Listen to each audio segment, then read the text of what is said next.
আর কিছু বলার নেই, আপনার আর কি বলবো ভাই। আমি আসলাম ভাই, অনেক দূরের থেকে নিয়ে আসছি ভাই, বুঝছেন? আমি অনেক দূরের থেকে নিয়ে আসার পরে আবার ওই জায়গায় মনে করি অনেকক্ষণ বড় করে রাখছে। তো বড় করে রাখার পরে আমার ডাক দিয়ে এদিকে নিয়ে আসলো। এদিকে নিয়ে আসার পরে আমি মনে করি আমার সন্দেহ লাগছিল, আমি বলছি যাই আমার গাড়ির এদিকে যাই। তারপরে এদিকে নিয়ে গেছি, রাস্তার ওই পারে নিয়ে গেছে, ওই পারের থেকে আমার পাঠাইছে। আমি তো পিছনে তাকাইতে তাকাইতে গেছি, ঘুরে দেখে হয় নাই, সামনে যাবে ভাই গাড়িও নাই। চুরি হয়েছে কোনখান থেকে? হ্যাঁ, চুরি হয়েছে কোনখান থেকে? ওই যে হইলো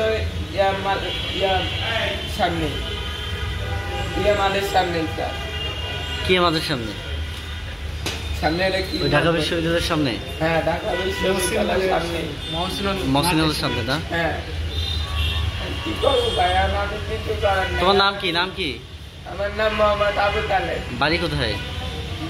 বাড়ি হইলো, বাসা হইলো এদিকে মানিকনগর।